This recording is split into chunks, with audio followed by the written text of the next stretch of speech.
Le peuple camerounais estime que l'Église catholique ne contribue pas assez à l'œuvre sociale. Le peuple camerounais? Oui, et qui sont assez chers dans les œuvres sociales. Vous représentez le peuple camerounais sur ce plateau?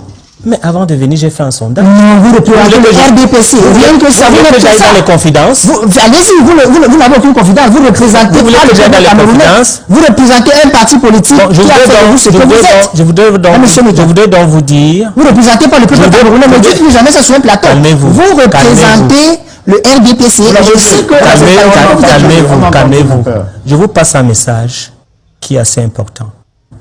Les prêtres de l'Église se plaignent qu'il y a assez de l'argent dans la procure, mais ils vivent dans l'indigence et d'autres meurent dans la pauvreté.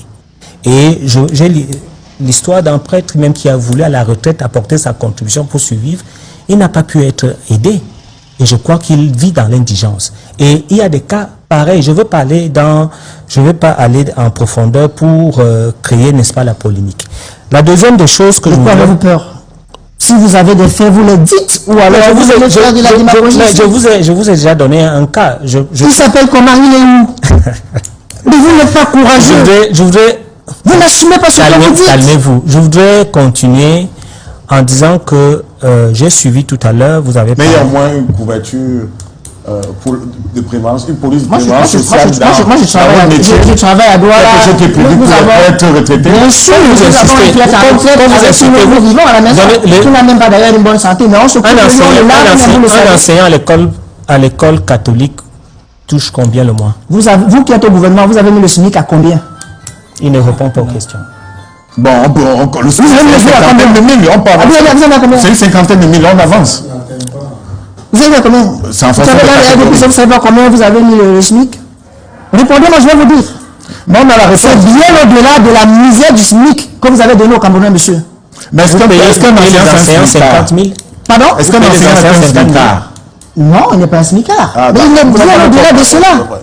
Pas du tout. Moi que vous voyez, ça tombe très bien. Pas du tout. Moi que vous voyez, je dis ça tombe très bien. Je suis fils d'enseignant catholique. Quand vous me regardez là, quoique ça va misérable, faites très attention. L'église n'a certainement pas des salaires faramineux. Je dois le reconnaître. D'ailleurs, qui paye les mailles, qui a les moyens de payer les gens de manière faramineuses ici au Cameroun? Même l'État ne le fait pas. Ce que l'État a fait de plus grand, c'est de découper les salaires des fonctionnaires et augmenter les prix de tout. Donc, si vous venez aujourd'hui, vous êtes très mal placé pour venir interroger les salaires des enseignants de l'Église catholique. Je vous pose des questions pour être plus clair devant les Camerounais. Je vous réponds parce qu'on dit que vous donnez les leçons alors que vous-même vous êtes dans le capitalisme à outrance. Puisque j'ai eu à payer des enseignants. Vous ne parlez que de vous. J'ai travaillé 2 ans. Mais vous voulez que je parle sur quoi? J'ai travaillé 2 ans dans un collège, d'accord? Comme principal. Comme principal. Au moins pour ceux qui étaient des vacataires, c'était les classes de 6e, 5e. On avait un effectif de 70 élèves. Les enseignants étaient payés à l'heure, à 1500. Je suis sûr que vous avez enseigné à Yabassi, on vous donnait même 800 francs l'heure dans un collège. Non, je n'ai jamais eu 800 francs. Je suis fonctionnaire. Non, je dis dans les vacations. Je n'ai jamais fait les vacations au collège. Mais il y a des fonctionnaires qui en fait, c'est une fuite en avant. Le message est important. Les enseignants sont sous-payés et mal utilisés dans les collèges catholiques. C'est pas vrai. Ils sont payés j'ai des gens, et la famille même qui travaille dans les collèges, dans les collèges catholiques. Qui sont aussi... Et il y a des infirmiers il y a des médecins qui touchent 80 000, 100 000 dans vos hôpitaux. Comme permanents où viennent faire des tâches précises et ils s'en vont. Vous êtes généraliste et vous êtes... Il touche combien? Moi, je n'ai jamais touché au salaire, je vous dis. Non, donne le salaire. Au salaire d'un enseignant. Donne le salaire. D'un médecin, je voudrais dire, j'ai pas trouvé. Le salaire, vous savez, le salaire reste quelque chose de secret. Si quelqu'un ne vous dit pas, ne vous montre pas. Donnez les intervalles. Pardon? Donnez les intervalles. Je n'ai jamais eu à gérer un hôpital. Vous faites de la démagogie. Mais pourquoi je vais mentir? Je n'ai jamais eu à servir dans un hôpital. Je ne connais pas le salaire, même d'un médecin. Un pasteur, c'est la vérité. Vous dites à ceux qui nous suivent que nous payons convenablement nos employés, ils ont tant, ou bien ils varient entre tel intervalle. Vous connaissez la différence entre vous et moi? Non. La différence entre vous et moi, c'est que moi, je suis un prêtre. Et quand je ne connais pas, j'ai l'humilité de dire que je ne connais pas. Et on ne me fait pas dire ce que je ne connais pas. Par contre, vous, Même quand vous ne connaissez pas, vous voulez montrer que vous connaissez. Ah, Et là où vous ne connaissez rien. Et ça s'appelle s'il vous plaît, du sophisme. vous supposez que je ne connais pas la vie de l'église, ou alors vous supposez que ce qui se passe à l'église, ou ce que vous faites des employés de l'église, je ne suis pas au courant. Nous avons des familles partout. Mais vous êtes ici pour questionner, non? Nous avons des familles partout. Donc, il faut arrêter cette supposition. Tout cela nous mène à quoi? Je voudrais dire que l'Église catholique, notamment qui fait des propositions, qui apporte un certain nombre d'idées dans la critique, n'est pas un exemple. Parce qu'il y a un théologien, Yves Congar, qui disait que pour être au-dessus de l'Église, pour conduire l'Église, il faut être un saint. Et l'Église... Pour conduire, il faut être un saint. Et l'Église... Yves Congar n'a jamais dit ça. Et l'Église... Yves Congar n'a jamais dit. Une fois de plus, vous faites dans... Voilà.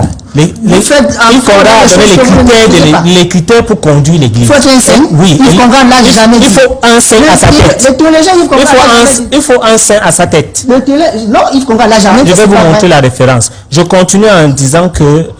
Ce qui vous dérange, monsieur Meka, vous permettez, c'est que vous avez là... Vous n'avez pas jugé. Vous avez là... Non, qui juge? Non, qui juge? De parler par exemple de célèbre Yves Congar. Il a là... Vous avez là d'entrer dans ce domaine de l'Église, et puis vous utilisez des termes qui semblent aller dans le sens de la théologie, mais qui en réalité ne sont pas vrais. C'est ainsi que vous êtes coutumier, par exemple. J'ai fait des études sur l'Église, notamment l'Église pentecôtale. C'est pour ça que vous parlez beaucoup de Moïse, vous parlez de Jésus. C'est pour cela que vous parlez beaucoup de Moïse, de Jésus. Tout à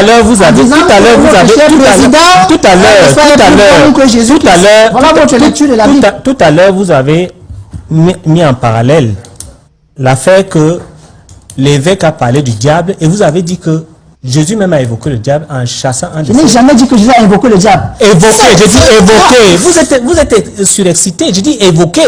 Que Jésus a évoqué le diable en demandant à son apôtre d'aller derrière. Alors, vous qui êtes près de l'église, lorsque Jésus évoque le diable, vous ne savez pas que ce n'est pas de l'apôtre qui parlait, c'est du diable qu'il parlait en cet apôtre. Je n'ai pas compris. Vous ne pouvez pas comprendre. Il s'agit de... Vous n'avez rien dit en fait.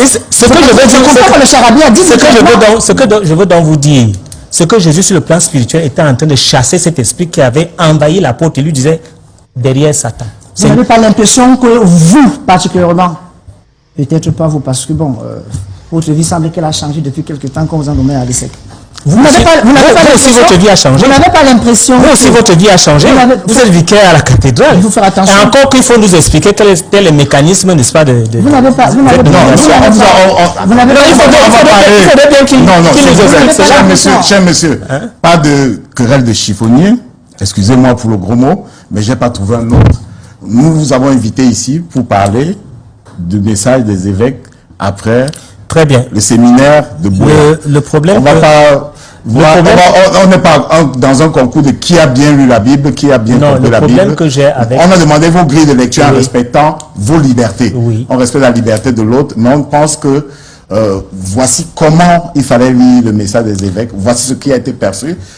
La finalité, c'est éclairer, c'est structurer l'opinion. Le véritable problème que j'ai, c'est que l'abbé ne répond pas aux questions. Il est sophiste, c'est-à-dire que quand vous lui posez une question, vous utilisez mon mot. Il retourne, n'est-ce pas, la question. C'est même la dialectique socratique. Mais mon véritable problème... Ils sont opposés, le sophisme et la dialectique socratique. Mon véritable problème aujourd'hui, c'est que les Camerounais comprennent que, premièrement, l'Église n'est pas un modèle parce que l'Église n'apporte pas sa contribution à l'évolution de la société. Je passe. Nous allons donc entamer le volet politique. Si on vous appelle des hommes politiques, c'est là où des gens... Il ne nous reste que 5 minutes, malheureusement. Bon, avant que vous n'arriviez, déjà que vous êtes arrivé en retard, quand vous êtes invité à un programme arrivé... Je ne suis pas arrivé en retard. Avant que vous n'arriviez, j'ai précisé ici... J'étais à la salle avant que vous n'arriviez, j'ai précisé ici oui. que parmi mes engagements comme prêtre, j'ai décidé de ne jamais appartenir à une famille politique. Si vous étiez arrivé à temps, vous n'aurez pas posé les questions. Passez à une autre question. Je vous suivais à la salle de diffusion et je vous ai suivi en train de le dire. Mais vous savez très bien que les prêtres sont des hommes politiques et des femmes politiques. Non. Vous connaissez Justin Monica?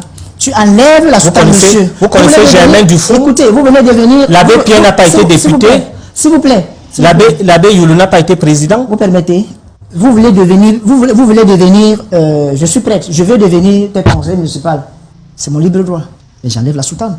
Il y a quand même le droit canonique, faites attention. Un prêtre, oui, il peut décider. Charles Aristide a été président. Mais vous enlevez l'habit clérical. Parce que c'est des charges qui ne sont pas compatibles. Nous ne sommes pas des hommes politiques. Si vous enlevez la soutane, cela enlève que vous êtes du corps de l'Église. Ça s'appelle défoquer, c'est-à-dire j'ai renoncé à cette vie. Vous voulez que j'y renonce et qu'on me force à y être. Et vous renoncez également à servir le Vatican. Mais bien sûr, vous n'avez plus aucune acquaintance avec le Vatican. Mais bien sûr, vous êtes parti. Je n'y crois pas. Dans tous les cas, nous continuons. Je voudrais signifier que l'Église catholique fait de la politique. Parce que l'Église catholique participe, n'est-ce pas, à l'activité politique du Cameroun. Et je voudrais, si vous avez convenance, vous dire que l'un des partis politiques qui a constitué le statut même politique de ce pays est un catholique fervent. Il s'agit de Léopold Jula, qui a été député dans les années 1946 et qui a formé la plupart des hommes politiques. Et je voudrais... Vous n'êtes pas nostalgique de l'époque de Jula? Non, je voudrais juste le situer. Et je voudrais également vous dire que le cardinal Christian Toumi a eu beaucoup d'implications dans le cadre politique. Vous avez parlé tout à l'heure, en 1990, il a été même accusé de pouvoir prendre, n'est-ce pas, le peloton de l'opposition, et beaucoup de choses ont été dites à ce sujet. Vous êtes également au courant que Monseigneur Albert Ndogmo, qui avait été envoyé pour négocier avec Ernest Ouandie, a été accusé, n'est-ce pas, d'être d'intelligence avec Ernest Ouandie et avoir même une cache d'armes dans son usine Mungo Plastique. Alors, est-ce que c'est pas la conquête du pouvoir de l'Église catholique, à chaque fois de pouvoir s'ingérer dans la vie politique, dans la vie de la société camerounaise? Les prêtres et les évêques ne font pas de la politique, mais ils parlent de la politique parce que l'enseignement social de l'Église touche à tous les domaines de la vie, de l'homme. Si vous étiez attentif, je crois que quand vous étiez à l'école, vous ne preniez pas bien les notes. Si vous étiez attentif, j'ai déroulé ici. Vous êtes particulièrement intriguant. J'ai déroulé ici. J'ai déroulé. Particulièrement intriguant. Laissons le téléspectateur se faire une opinion. Particulièrement intriguant. Moi, je suis habitué. C'est bizarre, ça. Humblement, je suis sûr que je suis plus habitué à la télé que vous deux. Laissons les téléspectateurs se faire une opinion. Si quelqu'un est arrogant, le téléspectateur va le ressentir. Si quelqu'un est intriguant, le téléspectateur va le sentir. Les gens sont très bien formés à la maison, ceux qui nous regardent. Avant d'arriver, je précisais que... Comment tu peux aussi regarder une vidéo sans t'abonner? Abonne-toi! Surtout clique sur la cloche de notification. Ça, c'est la page de Buzz. Si tu veux être au courant des buzz et toutes les actualités au 237, abonne-toi et clique sur la cloche de notification. Partage aussi pour m'encourager. Surtout, si tu as quelque chose à dire, papa, lâche un commentaire.